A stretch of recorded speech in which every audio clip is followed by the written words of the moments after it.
الفريلانسنج ما عادش اسمه الشغل الجانبي او الشغل اللي عاوز تعمل منه فلوس تكفي بيه مصاريفك، لا ده بقى الشغل الاساسي اللي هيجيب لك دخل بالدولار ويرفع من مستوى حياتك. انا بشتغل في الفريلانسنج بقالي 5 سنين، جربت مجالات كتير واشتغلت على مواقع كتير. فلو انت عاوز تكون فريلانسر وتقبض بالدولار فالفيديو ده ليك. هقولك ايه هو الطريق الصح، وهتكلم عن الفلوس الحقيقية اللي انت هتقدر تكسبها من الفريلانسنج، المهارات اللي عليها طلب عالي، وازاي تبدأ من الصفر لو انت حاسس ان انت ما عندكش مهارة، وفي الاخر هقولك الحقيقة اللي محدش بيتكلم عنها. فلو انت عندك مهارة بتشتغل بيها او فاكر ان ما عندكش اي مهارات، فمع نهاية الفيديو ده هتعرف ازاي توصل لأول $1000 عن طريق الفريلانسنج. فخلينا نبدأ. لما بتبدأ في الفريلانسنج بيبقى تفكيرك كله في انك عاوز تكسب فلوس. بتشوف فيديوهات لناس بيقولوا لك ان اللي بيشتغل في التسويق بيقدر يعمل 50,000 في الشهر، واللي بيشتغل في البرمجة بيعمل 100 و120,000 في الشهر. وكل الارقام دي لما بتسمعها بتدي لك حافز انك تشتغل زيهم وعاوز تقبض زيهم. وعلى الناحية التانية هتلاقي ناس جربت تشتغل في الفريلانسنج وهتقولك الكلام ده كذب، وان اللي بيقولك كده بيحاول يعلي الريتش عنده.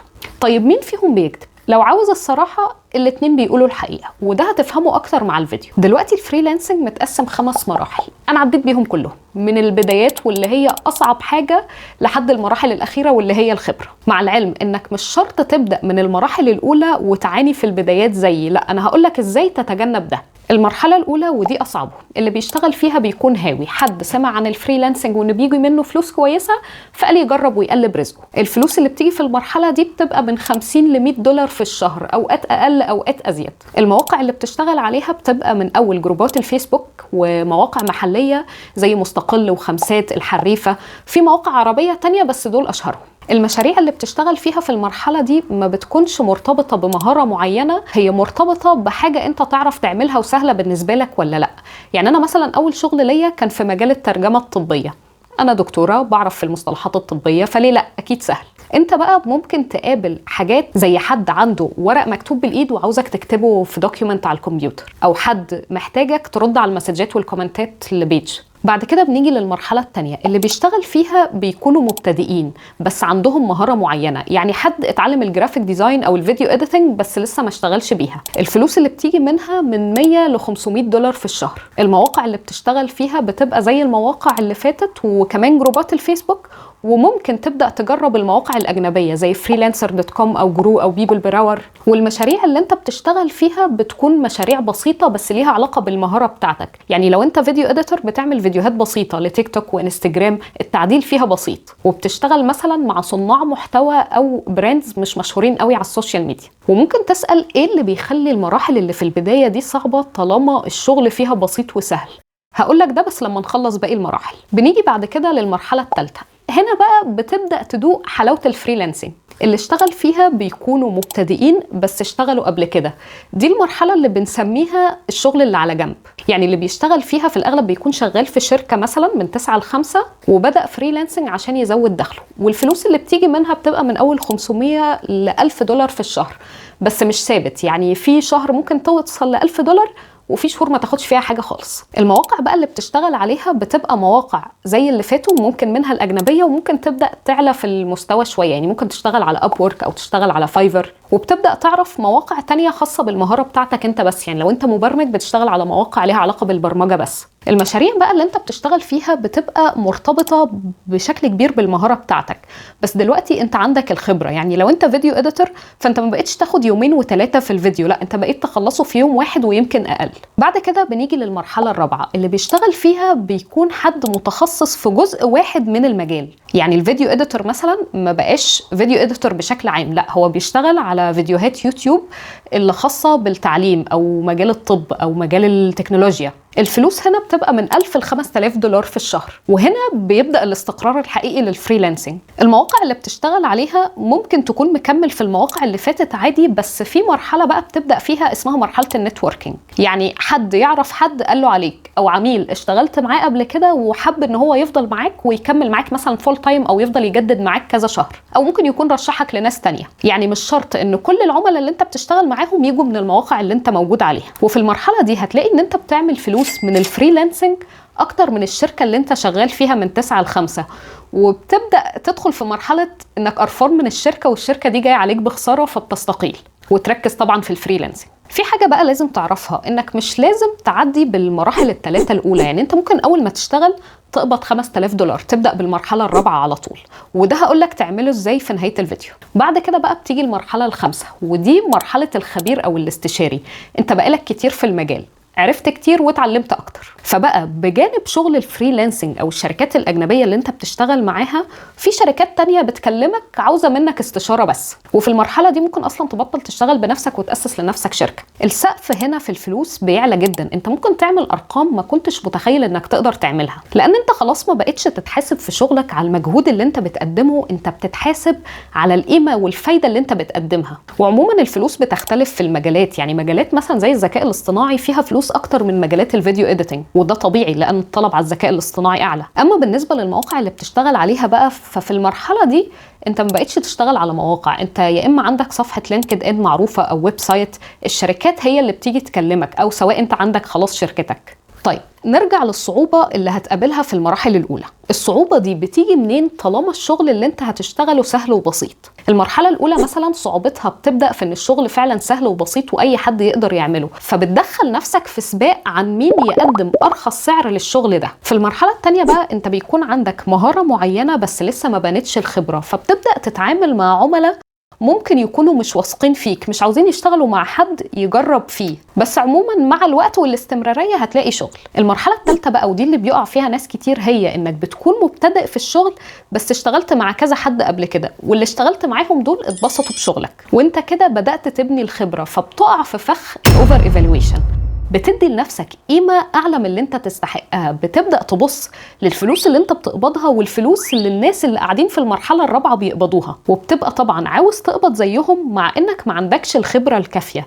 بس النقطة اللي بيغفل عنها ناس كتير هي ان العملاء اللي انت اشتغلت معاهم دول هم كمان ما عندهمش الخبرة الكافية في تقييم شغلك، وده اللي بيخلي المرحلة الثالثة صعبة. فانا نصيحتي ليك انك دايما تفضل تبص لشغل الناس اللي عندهم مهارة او خبرة اعلى منك وتتعلم منه، ده دايما هيديلك احساس بالمكان اللي انت موجود فيه دلوقتي، وطبعا هيساعدك تطور من نفسك. دي بقى الوظائف اللي عليها طلب عالي في ال5 سنين الجايين حسب تقرير الورد ايكونوميك فورم. فخلينا نبدأ بالأقل طلبا. في وظائف زي الفيرتشوال اسيستنت والجونيور اوبريشن، دي بتبقى حاجات اللي هي السكرتارية بس بشكلها الجديد، بتنظم ايميلات او شيتات، بتخلص تاسكات صاحب الشغل او المدير بيطلبها منك. كلها يعتبر شغل بيتعمل بتكرار ومحتاج مهارات بسيطة زي انك تعرف تستخدم الكمبيوتر والنت. مشكلتها بقى ان اي حد يقدر يعملها، وفي الاغلب في AI تول جاية في الطريق هتشتغل مكانك، فهي عليها طلب بس سعرها قليل. بعد كده الوظائف اللي فيها سعر احسن شويه وتنفع للمبتدئين زي البروجكت كوردينيتور، الكاستمر سبورت واليو اكس ريسيرش. والكاستمر سبورت هنا مش مقصود بيه اي حد بيرد على المسجات، لا، في حاجات اعلى زي التكنيكال سبورت اللي بتتابع فيها المشكلات وتحلها للعملاء. وهنا انت مش بتنفذ الشغل نفسه، انت بتنظم، بتتكلم مع الناس، بتفهم مشكلتهم، بتفهم تجربه العميل كلها وبتبلغ بيها مديرك او صاحب الشغل. بعد كده بتيجي الوظائف اللي محتاجه مهارات اعلى زي الكرييتيف استراتيجيست، ودي بتشمل مجالات كتير من مجالات صناعة المحتوى زي تصميم البوستس اللي فيها ريتنشن او الكونتنت استراتيجيست، الحاجات اللي بتخلي المحتوى فايرال، الفيديو اديتنج مثلا بس في اطار الستوري تيلينج، كمان وظائف زي البيزنس اناليست. والوظائف دي مش عاوزين حد يشتغل شغل تقني، يعني مش عاوزين حد يعمل لهم بوستس او حد يقطع فيديوهات ويركبها سوا، هم عاوزين حد فاهم السوق وبيعرف يعمل ريسيرش، حد فاهم سلوك المستخدمين وازاي بيتطور، يعني بيعرف ياخد قرارات مبنية على بيانات وتحليل للبيانات دي، مش مجرد فهلوة وماشي بالحب. بعد كده بقى بندخل على المهارات اللي بتحتاج طلب أعلى وعليها سعر أعلى بس برضو محتاجة معرفة كبيرة، الجروث اناليست او البروجكت مانجر. في الوظائف دي انت عندك المعرفه النظريه والعمليه، بتحلل مشاكل وبتحط فرضيات، وظيفتك فيها قياديه اكتر وبيكون معاك فريق بيشتغل معاك. بتشتغل بحاجه اسمها الكروس فانكشنال، يعني انت مش بس بتفهم في تحليل البيانات، لا، انت كمان عندك خبرة في البيزنس وعندك بعض مهارات الذكاء الاصطناعي وبتعرف تتابع السوق وتعمل ماركت ريسيرش، فانت عندك مهارة من كل مجال، وده بيخلي شغلك مش عبارة عن هتعمل ايه، لا، انت ليه بتعمل ده واللي هتعمله ده هيوصلك ليه. بعد كده بقى بندخل على الوظائف اللي في القمة اللي عليها دايما طلب عالي وسعر عالي، واللي هي طبعا الذكاء الاصطناعي. وظايف زي الاي اي اوتوميشن والاي اي انيبلد بروبلم سولفر. ودي بقى مش الحاجات اللي هو ان انت تعرف تستخدم ادوات الذكاء الاصطناعي، لا انت تعرف تبني اداه ذكاء اصطناعي. اكيد سمعت قبل كده جمله ان الذكاء الاصطناعي هياخد شغلك او وظيفتك. اللي بيشتغل في المجال ده بقى هو اللي بيخلي الذكاء الاصطناعي ياخد شغلك. انت هنا مش مطلوب منك انك تكون مبرمج في الوظائف دي، انت اصلا لو انت مبرمج بس فانت ما عادش ليك مكان في السوق. لازم تكون مبرمج وفاهم في الذكاء الاصطناعي والماشين ليرنينج، كمان بتعرف تطبقه وتطلع منه شغل حقيقي. عشان تبدأ في مجال الفريلانسنج في 5 خطوات تمشي عليهم. الخطوة الأولى وهي تحديد المهارات. انت مش محتاج تكون أحسن حد في العالم في مهارة معينة، انت بس محتاج تكون مفيد لشخص تاني معاه بادجت يقدر المهارة اللي عندك دي. لما تحدد المهارات اللي عندك هتحتاج ترسم دايرتين. الدايرة الأولى فيها المهارات اللي انت عارفها زي الكتابة مثلا، الريسيرش، التنظيم، ودايرة تانية فيها المهارات اللي السوق محتاجها، ودي المهارات اللي أنا قلتها من شوية. لو لقيت مهارات موجودة في التقاطع بين الدايرتين دول فدي الحاجة اللي انت تقدر تشتغل بيها فريلانسر. لكن لو ما لقيتش فانت محتاج تبدأ تقرأ وتعرف أكتر عن المهارات اللي السوق محتاجها وتختار منهم واحدة مناسبة ليك تتعلمها. الخطوة التانية هي البورتفوليو. البورتفوليو ده بيكون ملف بتوثق فيه كل الشغل اللي انت اشتغلته. يعني انت مثلا لو جرافيك ديزاينر فانت بتجمع فيه كل التصاميم اللي انت عملتها عشان اي عميل جديد يقدر يشوف شغلك فيها. في مجال الفريلانسنج البورتفوليو دايما بيغلب السي في. الشهادات والكورسات اللي معاك مهما كانت كتيرة دايما العملاء هيختاروا يشوفوا شغلك الحقيقي، لأن ده بيوريهم النتيجة اللي هيوصلوا لها معاك. المشكلة اللي الكل بيقابلها في المرحلة دي ان انت عشان تلاقي شغل فلازم يكون معاك بورتفوليو، بس عشان تقدر تبني بورتفوليو لازم تلاقي شغل. وفي الحقيقة الموضوع ده حله بسيط بس في ناس كتير بتكسل تعمله. يعني انت مثلا لو جرافيك ديزاينر فانت ممكن تعمل شغل بانك تشوف بيزنس او براند معين انت تعمل له براند ايدنتي جديده. مش شرط اصلا تسلمه الشغل ده او ان انت تكسب من وراه فلوس او لا، هو بس حاجه هتبني بيها البورتفوليو عشان تقدر تلاقي شغل تاني. الخطوه الثالثه بقى ودي اللي بتختار المنصه اللي هتشتغل فيها. من الاخطاء اللي ناس كتير بتعملها ان هم اول ما بيبداوا فريلانسنج بيعملوا اكونتس على كل المواقع، بس ده مش صح لان ده بيشتتك. انت المفروض تختار الموقع المناسب ليك. يعني مثلا لو انت عاوز تشتغل بنفس طريقة المنتجات، فلو انت مثلا بتعمل اللوجو ب$50 فانت احسن موقع ليك هو فايفر. لو انت بتحب تتصفح المشاريع اللي موجودة وتكلم العملاء فاحسن موقع ليك هو ابورك. لو انت حابب لا ده ولا ده، حابب مثلا تعمل لنفسك بيرسونال براندنج وتبدأ على السوشيال ميديا وبعد كده العملاء هم اللي يكلموك، فده برضو متاح. وكل دي طرق مناسبة، بس اهم حاجة انك تختار طريق واحد تمشي فيه وتركز فيه. بعد كده بتيجي للخطوة الرابعة وهي التسعير. لازم تفهم ان اول من 3 ل 5 مشاريع انت بتشتغل فيهم هدفك المفروض يكون الريفيوز والتقييمات مش السعر، لان التقييمات دي هي اللي هتجيب لك شغل اكتر. بعد كده بتوصل للخطوة ال5 ودي اللي بتحسن من سعرك ومستوى شغلك. هي حاجات بسيطة بس لو عملتها هتفرق معاك، زي ان انت مثلا تتصور صور احترافية عشان تحطها في البروفايل بتاعك، كمان تعدل البايو بتاعك وتكون متخصص في جزء من المجال اللي انت فيه زي ما قلت قبل كده. يعني لو انت فيديو اديتور فانت بتشتغل في مجال التكنولوجيا بس، لو انت جرافيك ديزاينر فانت بتشتغل في مجال الاي كوميرس بس. ده الجزء اللي مش هتسمع عنه كتير، لان التبس اللي انا هقولها لك دي ملهاش علاقة بالشغل التقني او مهارات التواصل او ازاي توصل لعميل وتقنعه. كل النصايح دي هتلاقي منها كتير في مكان تاني. انا هقولك نصايح تانية اهم. مش قلة الخبرة اللي بتخلي الفريلانسرز ما يلاقوش شغل او يلاقوا شغل مجهوده كتير وقدامه ملاليم، لا ده قلة التكيف مع السوق. يعني اللي بيفرق بين الفيديو اديتور اللي بياخد 200 جنيه على الفيديو واللي بياخد $1000 على الفيديو هو انه عرف يواكب السوق ويجمع مهارات تانية جانبية زي الذكاء الاصطناعي، سلوك المستخدمين، التفاصيل اللي بتخلي المشاهد يتعلق بالفيديو ويكمله للآخر. معظم الناس اللي عاوزة تبدأ فريلانسنج ناس ما عندهمش مهارة في حاجة خالص، هم بس داخلين عاوزين قرشين يسندوا بيهم الدنيا، ودي حاجة مفهومة والله في الوضع الاقتصادي الحالي. بس مهارات الانتري ليفل زي الرد على المسجات وتنظيم المواعيد او الداتا انتري ومهارات غيرهم كتير المنافسة فيها بتكون شرسة فعلا. اللي انت مستعد تعمله ب100 جنيه هتلاقي حد يعمله ب10 جنيه، ومعظم الناس بتتحشر في المرحلة دي. ودول الناس اللي انت هتقابلهم ويقولوا لك ان الفريلانسنج وحش. هو دخل المجال ولقى انه بيجيب له قرشين يدوب معيشينه مع شغله الاساسي، او حتى لو ما عندوش شغل اساسي فهو بيعافر في المجال ده ومش عارف يطلع منه بفلوس، ففضل مكمل بنفس الشكل وخلاص وما حاولش يطور من نفسه. التطور في المجال ده بيبقى أهم من عدد السنين اللي انت اشتغلتها فيه.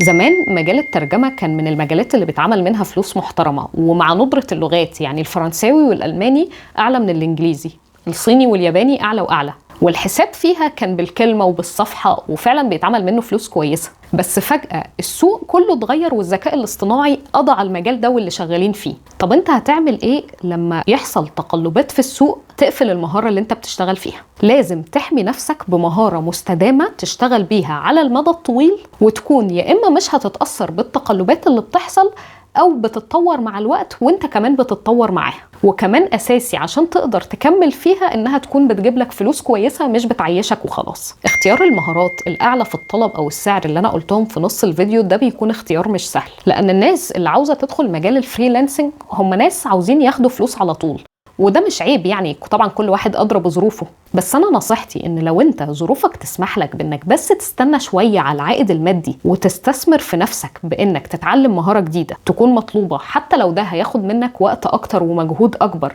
عشان تبدأ تشتغل، فده هيكون مجزي ليك، لأن وقتها دخول المجال وإنك تدور على شغل وتلاقيه هيبقى أسهل، والتجربة عموما كلها هتبقى مسلية ليك، لأن أنت بتتعلم وبتطبق حاجة جديدة، كمان بتتفادى المنافسة العالية في المجال واللي بتضغطك وتخليك تقبل بسعر أقل.